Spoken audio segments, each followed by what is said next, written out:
So, welcome. We are about to work with our Midsummer Rite. And the handcraft that we're going to be making for the Midsummer Rite is a particular kind of a motanka that's called a dolia, a wishing doll or an intention doll.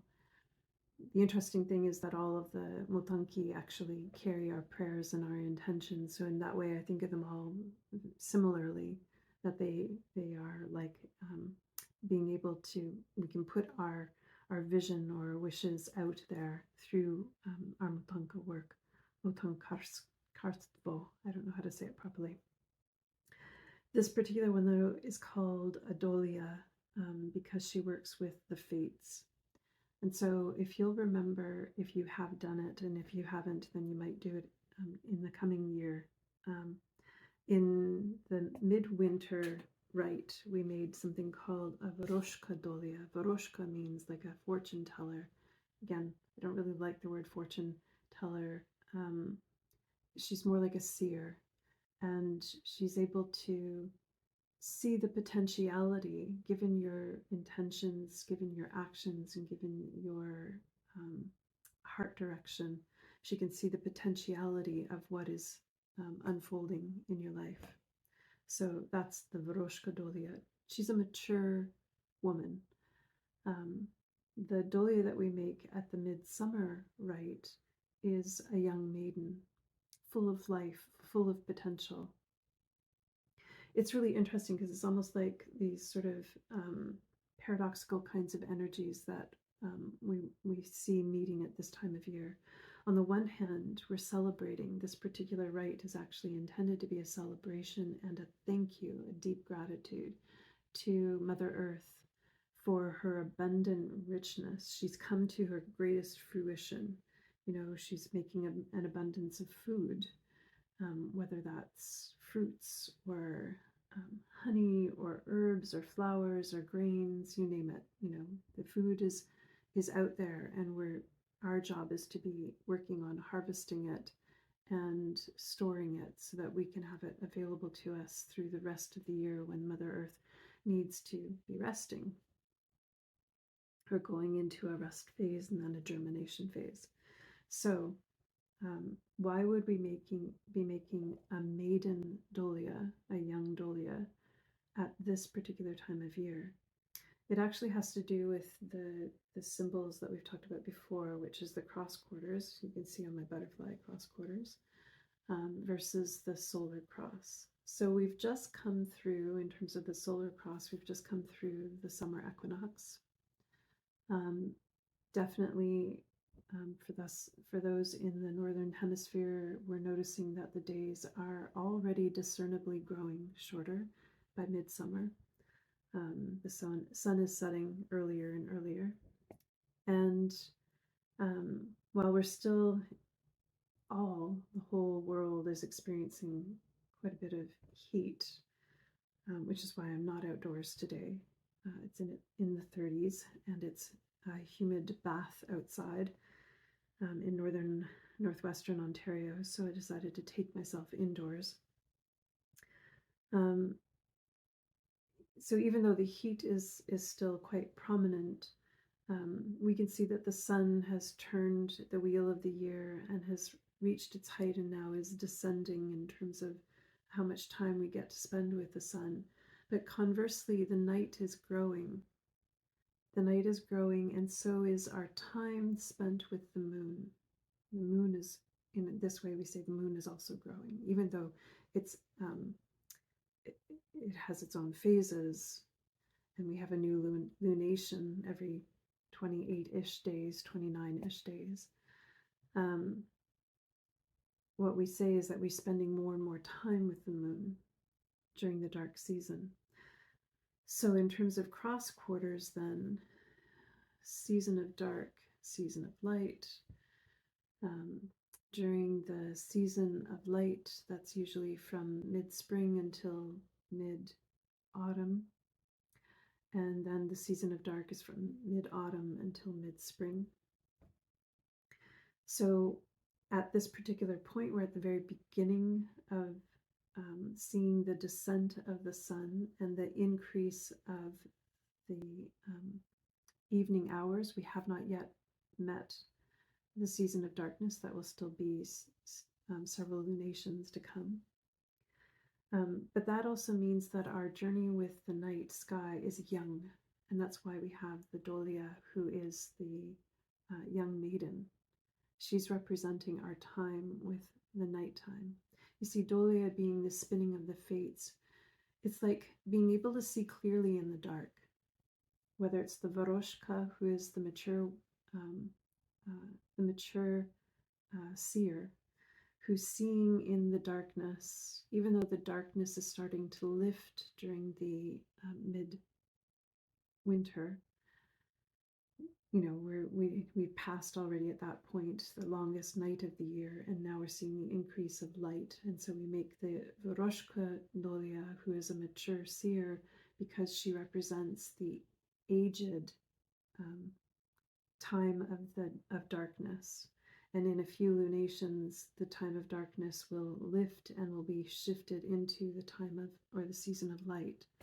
So now we're on the downswing for the season of light and the growth of the season of darkness. So we have a young maiden who represents seeing through the dark, the capacity to find our way through, to have a sense, our inner senses.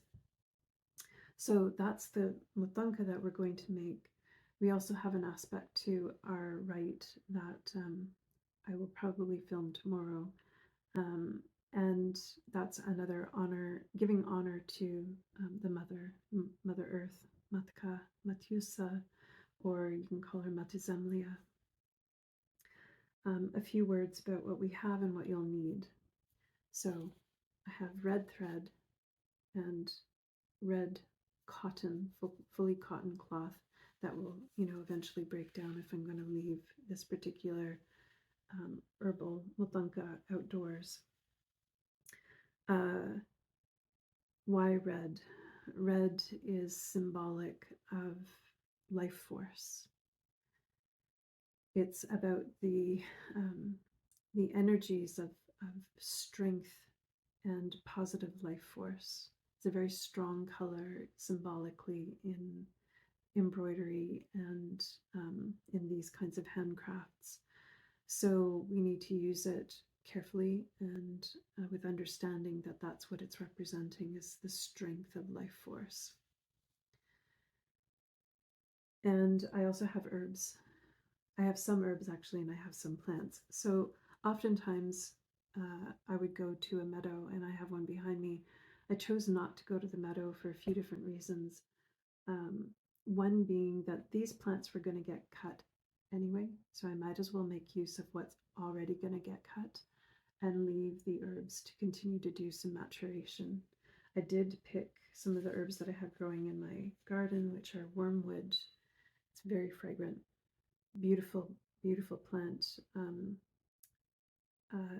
Energetically and spiritually in the Slavic work, this is used for protection, as a protection medicine.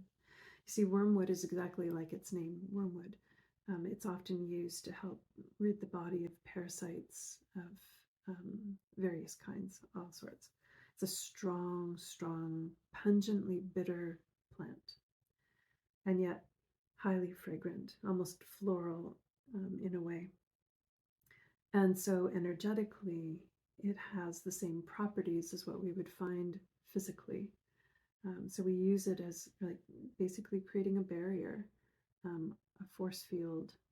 You can't go beyond here, or sometimes we can use it for cleansing. Like if I was to dry this and bundle it into and use it as a kuruanya to create smoke, then it would be a very good use of smoke to clear the energetic field, to help release illness. I'm coughing because actually it's so strong in its fragrance that it's actually tickling my throat a bit. So it's a strong repellent kind of an energy. And then I also have a little bit of some of the trees that were growing up out of roots that would get cut down anyway in the lawn and or through the gravel. So this one's lilac. I actually don't know what kind this was. I have a few little maples that have been budding, and then I believe the other one is ash, but I'm not positive. A fast-growing ash that is not doing so well on the property. So I have all of those, and I sorted them out. Really long, fairly long, medium, and teeny tiny. I did that for my own purposes to make the video kind of smooth. You don't need to sort them out. If you can easily just sort of rifle through your pile of whatever you've picked. But you can use grasses, and grasses actually are an easier choice for our project. You can use flowering herbs or just wildflowers, you name it, branches of stuff. So I encourage you to just, choose what feels appropriate for you. And you can use up to 13 different kinds of herbs if you choose. That would represent one per moon or one per lunation.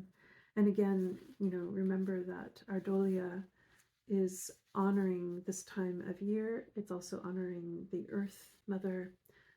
It's a thank you, and then it can be whatever else you want to bring into your binding work in creating this particular motonka, outdoor motonka.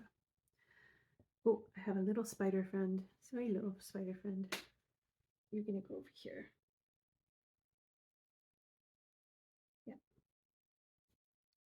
Pause, spider. I'm not gonna kill it.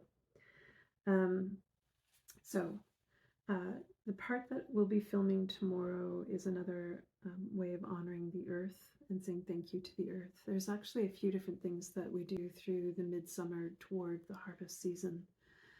From my research, there were many, many, many, many, many different celebrations, harvest celebrations.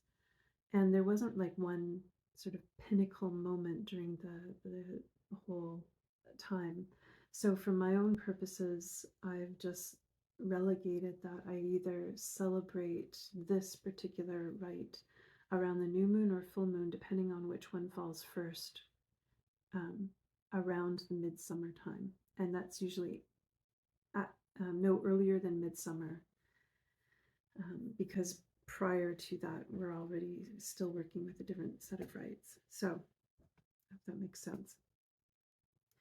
We're going to not need much else other than a little pair of scissors. They don't need to be big. You're not going to be doing a lot of cutting. So the first thing that we're going to do is to create the main body of the motanka. And she's one of the ones, one of the few ones that will have hair. So the hair is actually sort of, when you think about it, like there's this practice that when harvest is happening, and I've read from different regions, some of them do it at the beginning of the harvest season, some of them do it toward the end of the harvest season. After all of the sheaths of grain have been harvested from the field, there's usually one left, one stand of grass that of grain that is left on the field, and that's braided and left on the field.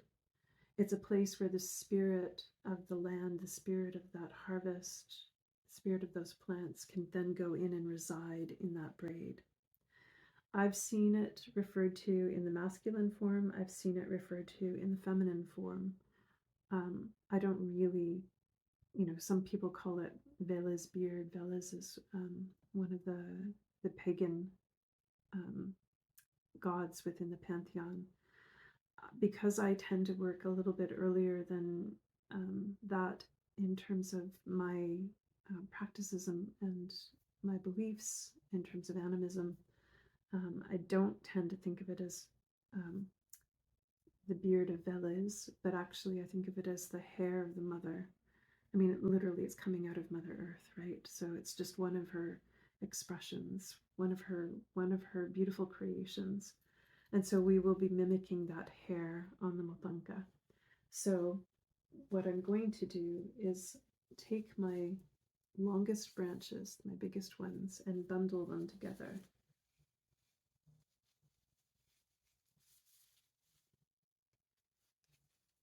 And because I'm going to need some of it to remain loose to be the quote-unquote hair, when I bundle it together, it doesn't have to line up at the top. It doesn't actually really need to line up at the bottom either, but I'm making it that way because just because.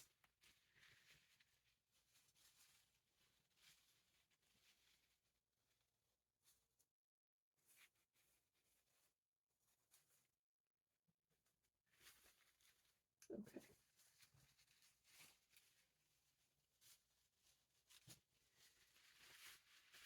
So sometimes you'll see the maiden Julia, she'll just have one long braid. So when you go to create her, you'll just make her hair into one braid. However, for me today, I'm going to actually give her a little bit of a hairdo.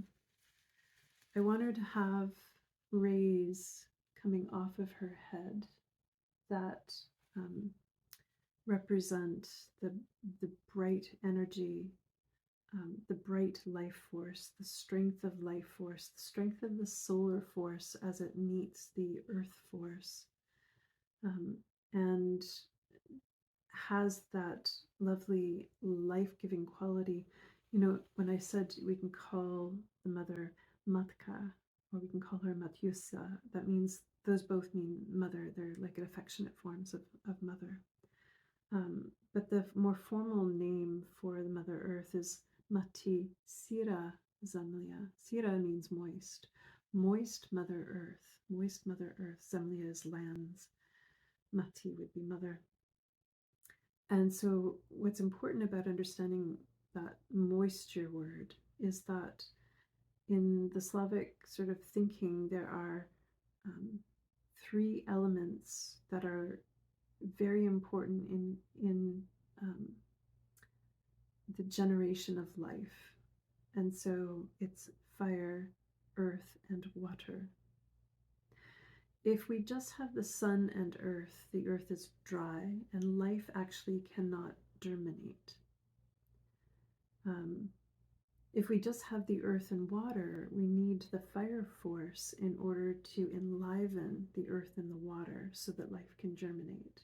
And if we just have water and fire, again, we don't have substance to give from the earth that would allow whatever energies are formed between fire and water to have form. So we need all three of them together. And that's why I want to show not just my plant material, which would be like very earthy, very watery, but I also want to signify the solar force being life imparting by giving her little rays off of her head. We'll see if it works. I'm going to try it anyway.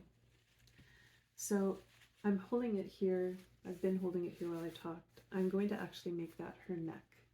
Okay, so the first thing that you're going to do is take your red thread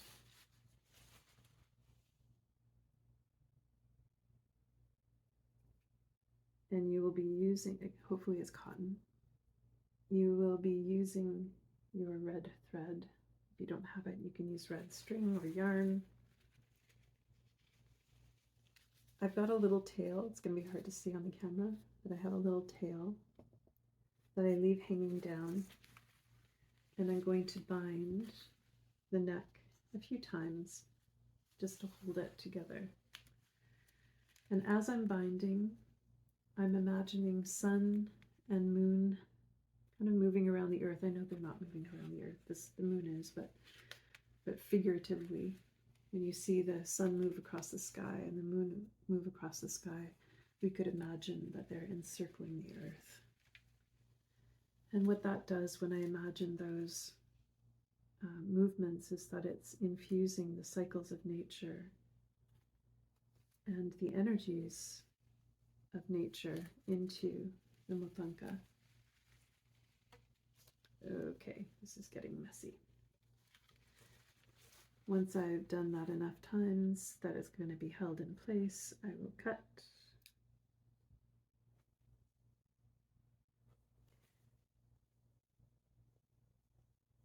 And I'm going to tie it 3 times. So, one, blessed be. Two, blessed be. And three.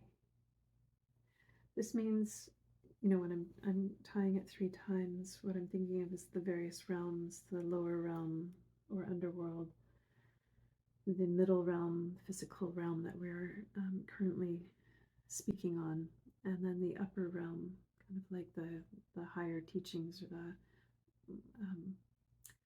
um, the place in which we would access higher truths or more source energy. And so tying it 3 times is saying it's complete. These prayers are bound to this motanka, and it is complete in all those 3 realms. So I now have the neck. Okay, you can see it's tied. How am I going to make the head? For me, I'm going to part some of these branches.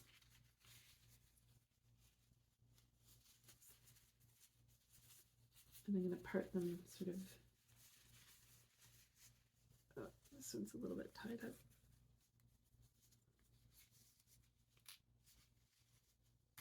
There we go. Okay. I've parted it in half. Okay, so there's two halves. I'm going to take some of my smaller ones that I gathered, and I'm going to bundle them.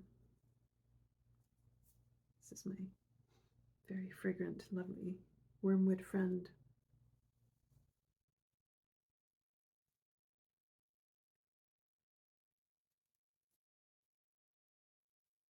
Some of them I have the stems pointing, well, I have the stems pointing in opposite directions from one another, so that there's leaves at both ends of what I'm gathering.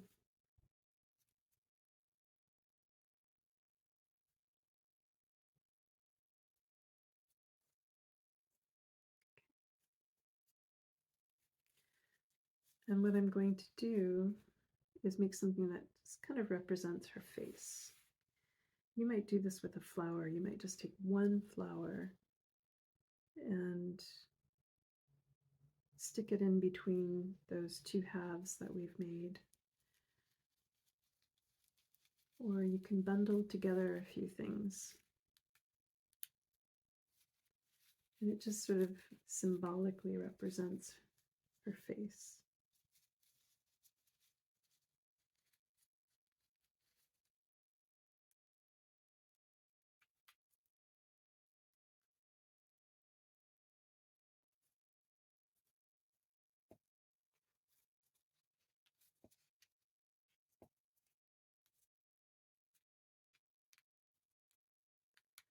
So all I'm doing is I'm twining the string around and around.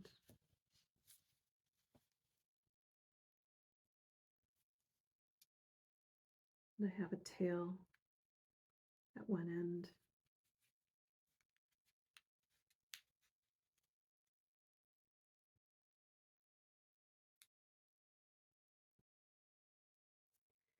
And so I will bind again. I bind my prayers to Miss Dolia. Let's try that again. I bind my prayers to this Dolia.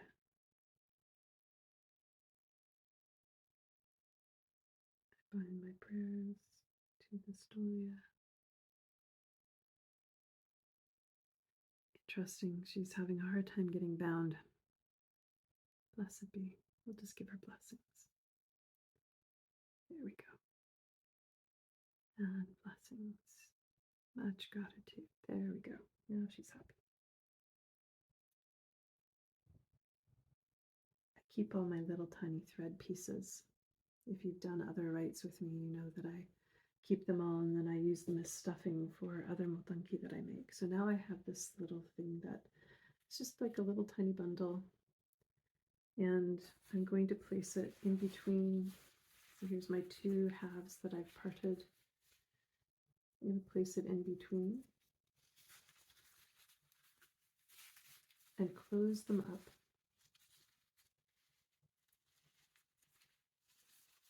And I'm going to gather all of these extra little leaves and pull them up as well.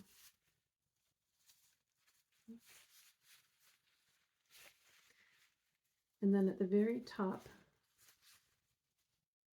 I'm going to bind again.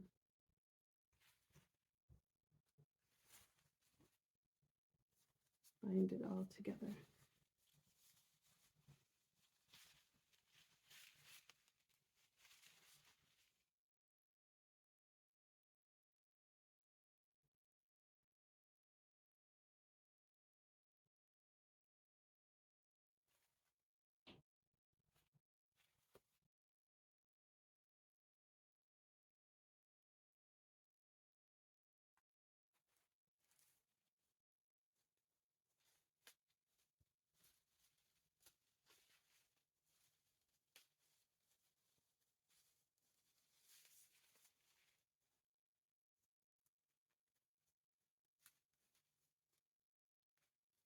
In my head, as I'm doing this, I'm saying to myself, I'm thinking, blessings, blessings.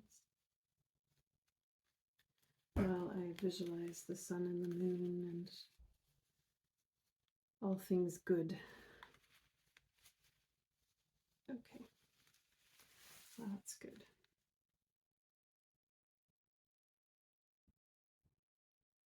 Blessed be.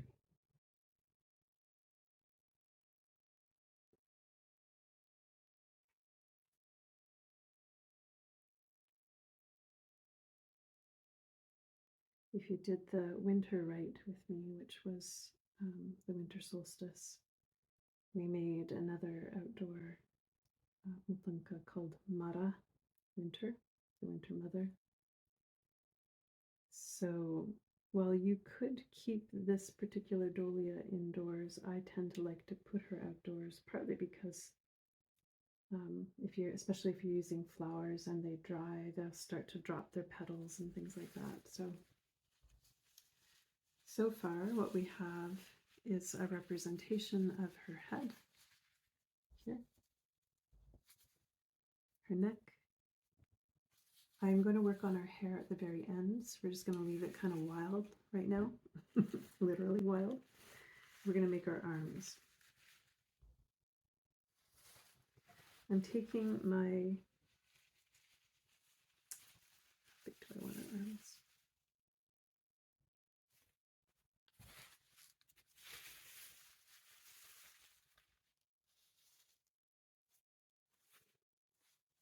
I'm taking I have two bundles left. These are sort of fairly long, and these are medium long or medium short. I'm going to take my medium short ones, and I'm going to make a braid.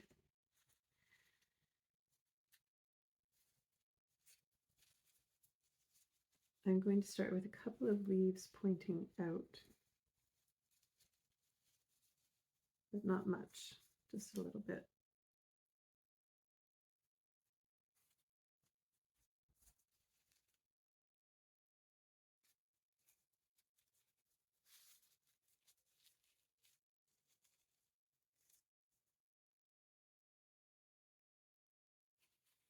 And now I'm pointing the other one. So I've left some leaves over here. That will be her hands. Okay. I'm now going to point some other ones in the opposite direction.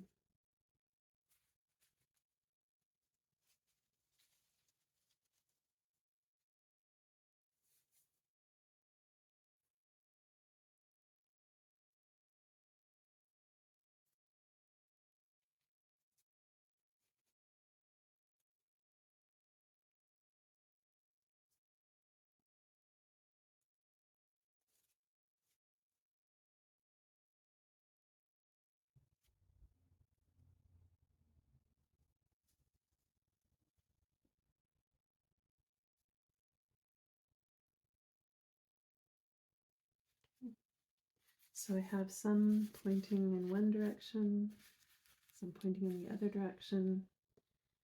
Again, red thread. I'm going to bind it the wrist, or what I'm going to decide is the wrist. Leave a thread, leave a tail.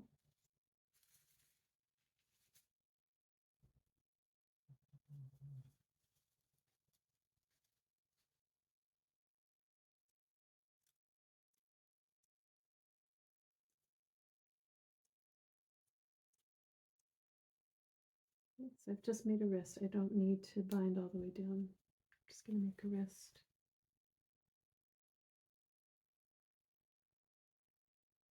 Tie it together. Bless. Blessed be. Gratitude. Blessed be. Blessed be. I don't even have to cut those because I'll just braid them into the arms. Hopefully you know how to braid. If you don't know how to braid and you've never done a braid before, you can either follow along or you can just continue to spiral your thread down like we did with the symbolic face, and create a longer bound bundle. If you're going to braid, you want to divide your branches or your pieces of grass into 3 strands, and you need both hands to do this. Take the strand on the right and cross it over the strand that's in the middle. Take the strand on the left and now cross it over the one that's in the middle. They're all going to take turns being in the middle. Take the one that's on the right, cross it over the middle. Take the one that's on the left, cross it over the middle. You're just going to keep doing that.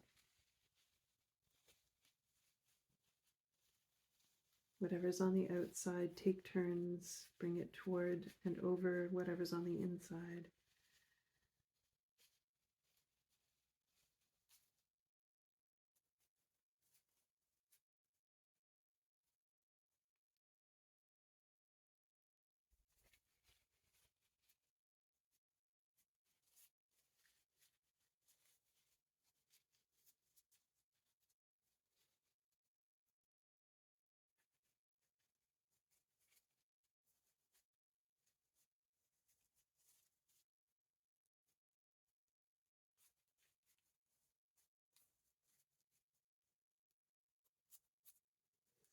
And once you can't go any further,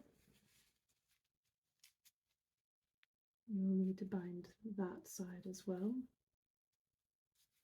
to make the other wrist and hand. So make sure I have a tail. And again, I'm going to bind.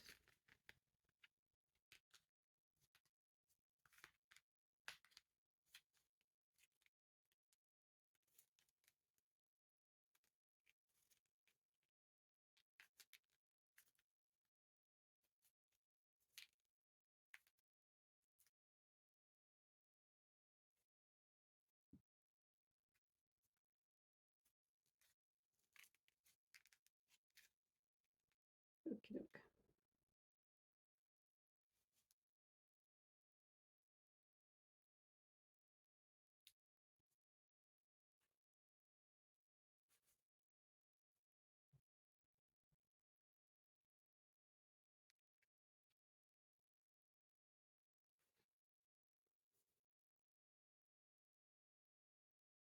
This will be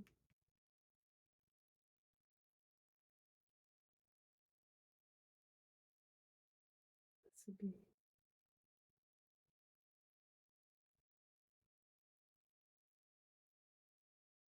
this will be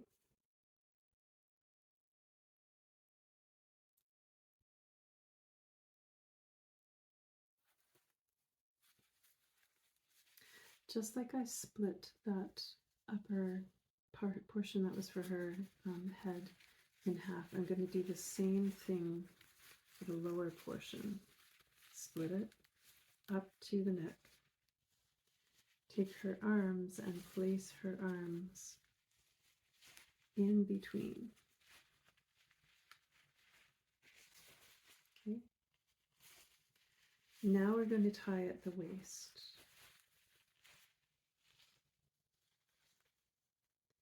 I'm actually going to do this twice at the waist, but I'll explain why in a moment. First, let's just tie it in place so that the arms are not going to slide out.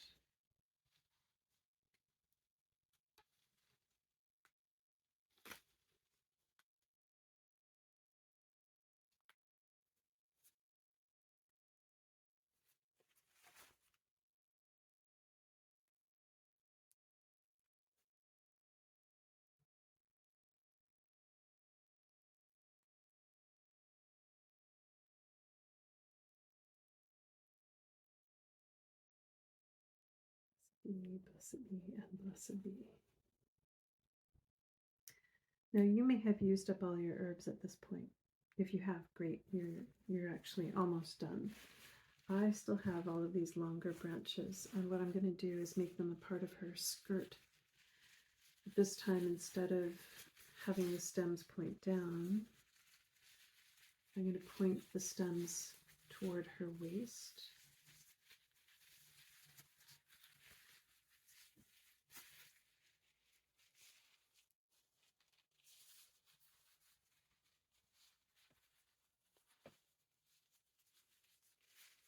And it just gives her a little bit more fullness in her skirt.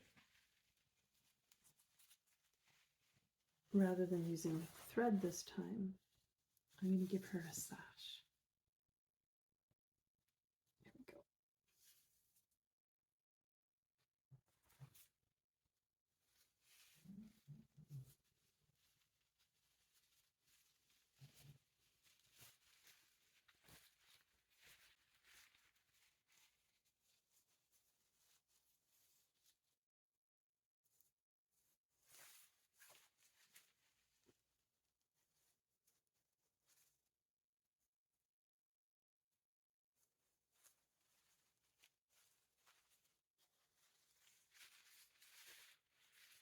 Green skirt, arms, face, head. Now we're going to work on our hair.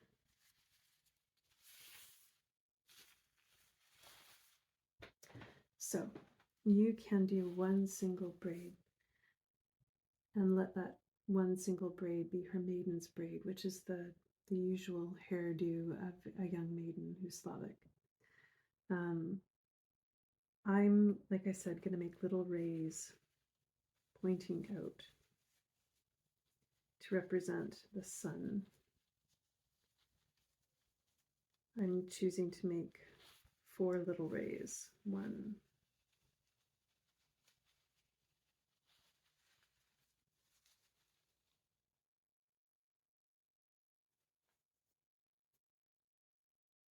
2,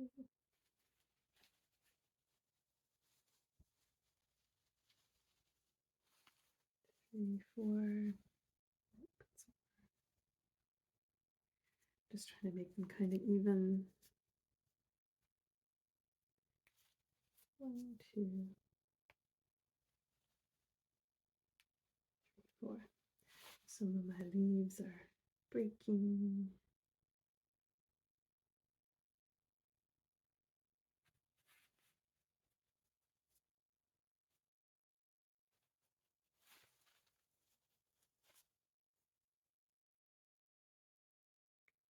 A thread.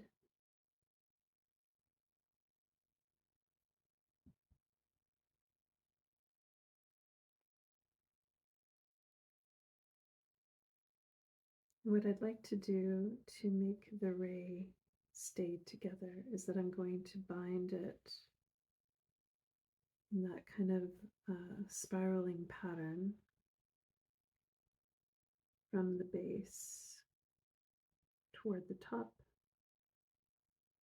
and then back down.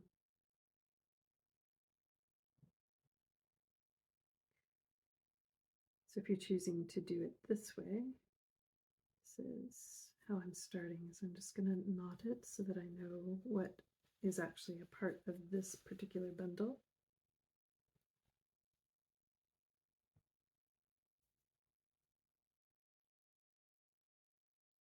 There we go. Okay.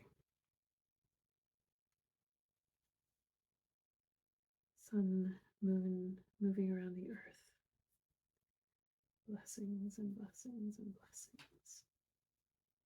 So much gratitude for the abundance of life that is given.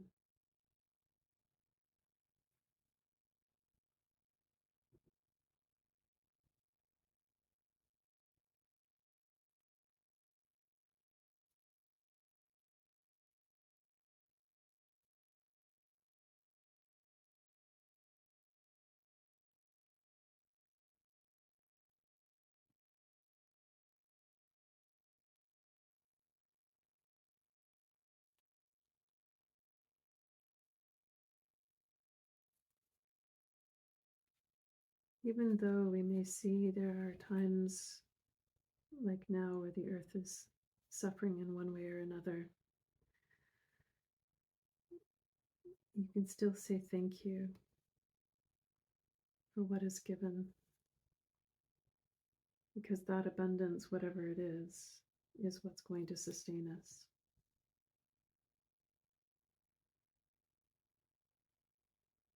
And you can ask as you do your binding work that there be balance restored to the earth, and that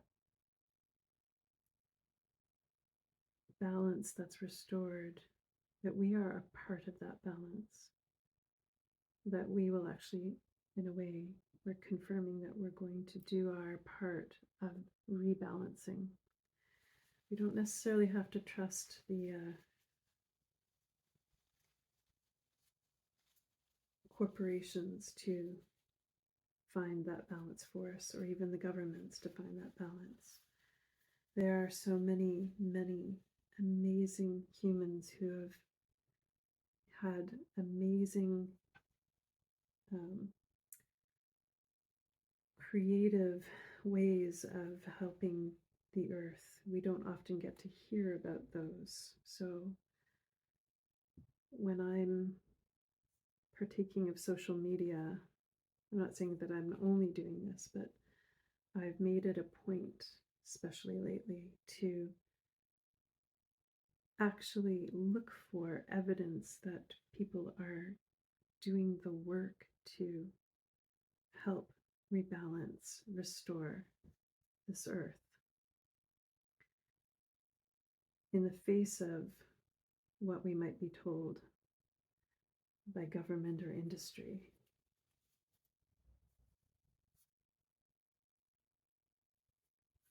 And there's an incredible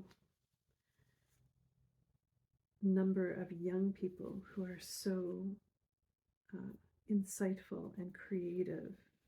And rather than giving up all hope, they're putting in as much effort and intelligence into creating solutions, because this is the world that they're inheriting. So of course they want to make it as inhabitable and abundant as they can. So when you spend time, if you are spending time ingesting media, do so with purpose and look for the stories of hope. I have it bookmarked. I have these stories bookmarked in a collection, my own personal collection, called Green Hope. The way that I titled the bookmark, Green Hope.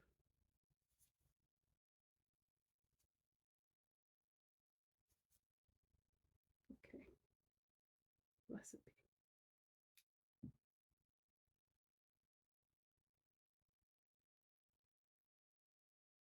Gratitude and blessing. Gratitude and blessing. Gratitude and blessing.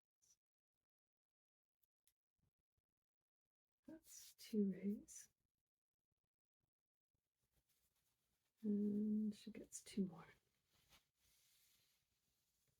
You know, this one is like super long, so I'm going to make it the same length as the other ones, and I will simply add this lower.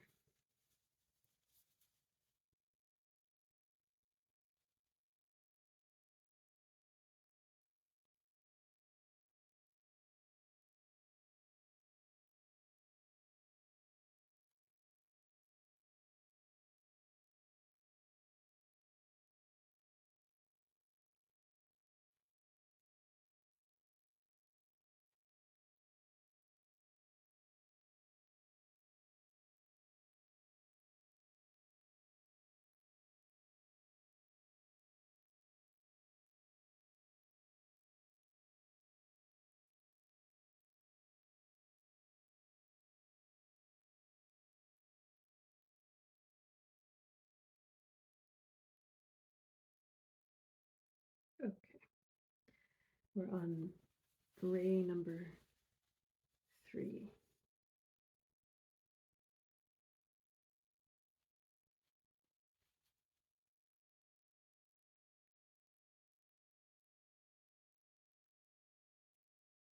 When you keep a tail, make sure that you put it in a place where you're not going to um, lose the tail by bundling it in with the rest of the material.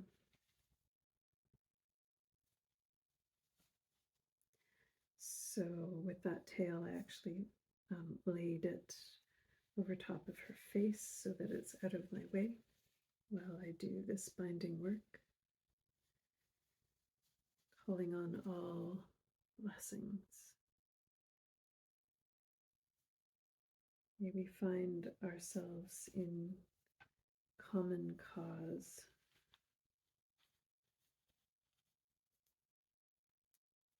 to in all the small and all of the big ways create harmony and balance, where individual, land, and community are one thing. So we call in kindness and reciprocity and balance in the forces and for the forces of nature and for each other as community and for ourselves as individuals in our well-being, in our walk, our earth walk, in our relationship with this beautiful living earth and one another.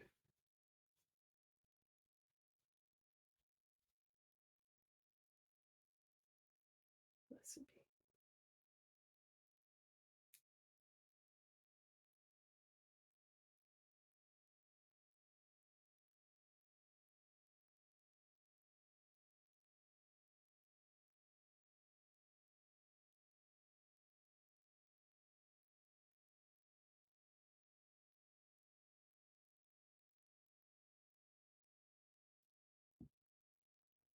Blessings.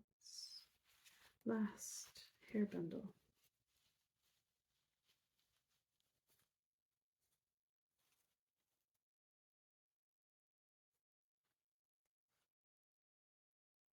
We'll do a little tiny bit of adornment with her, and then we will be complete this part of our work.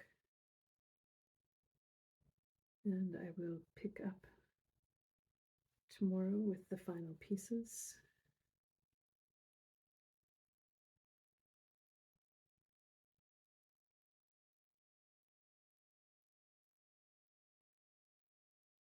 And you can choose for yourself, when over the next few weeks you would like to perform your rite.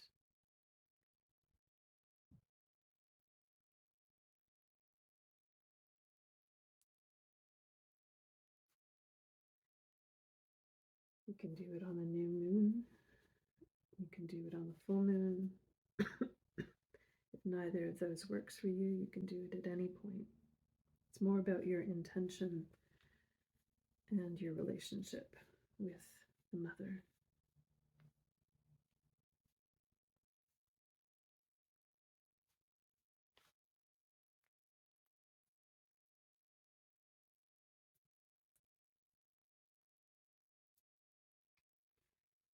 So a little note about your plant material. If you're using this fresh and you've just picked it like within the last hour or two, right now it still retains a lot of its water, but it will begin to wilt. And so what looks perky right now won't look perky. But if you take your Dolia and you place her outdoors, she'll probably have a little bit more longevity than she would indoors, especially if it rains.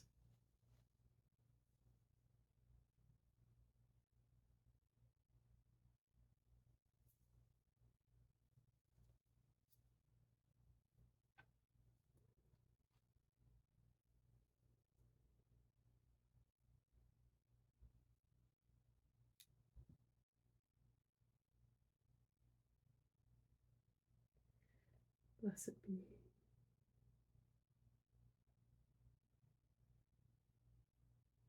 Blessed be. And blessed be. Okay.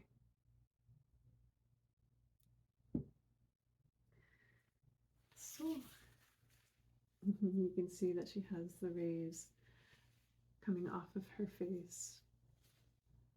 And here's her arms, here's her sash, here's her skirt. One last little bit of adornment. So I have two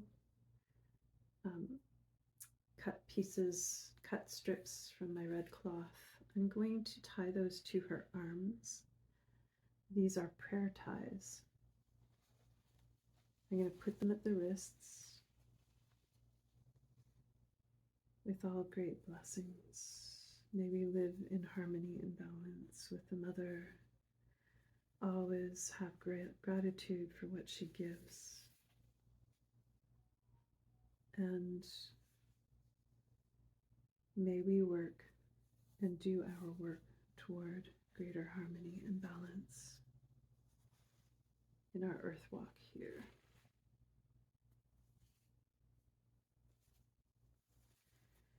So much gratitude for what is given. So much gratitude for what is given. So much gratitude for what is given. And I have a larger one. And I'm just going to put this, you can tie your last red ribbon around the tip of her hair. Because I've got 4 different ones on her, I'm going to put it around the base of the hair. Decide if I like that. Maybe I'll do it like this. I'm going to decide how I feel about it. Yeah.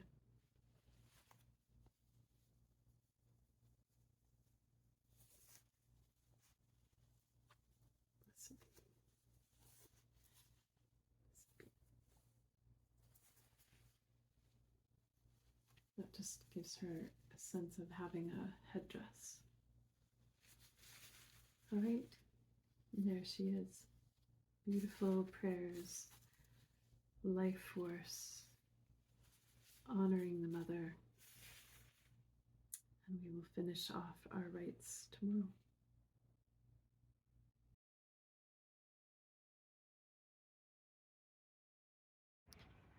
So it's the next day, and I have laid down tobacco because that's the offering that the elders suggest here on these lands. That's the first thing to do, with prayers that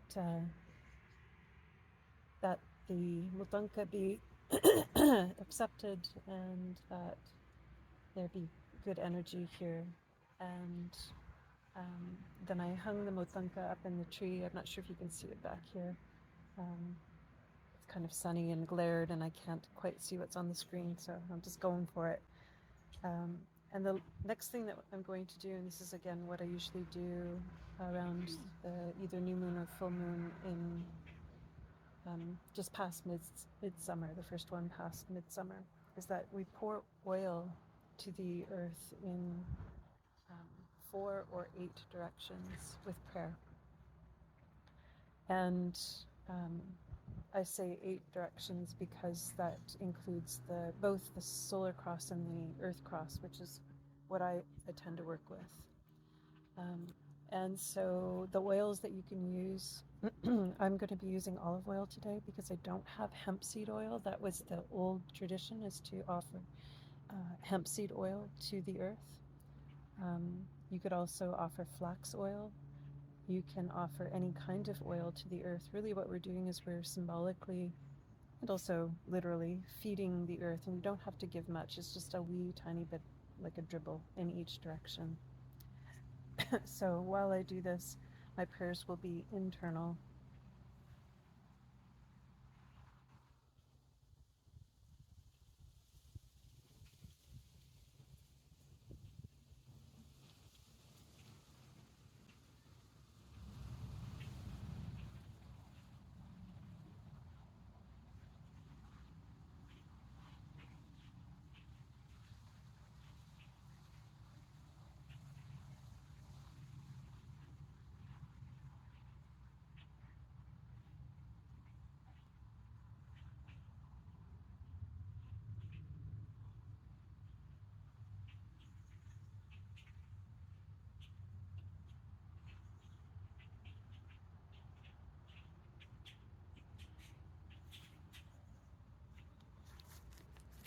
And if you happen to have a jar like mine that's dribbling, you might want to have a cloth nearby.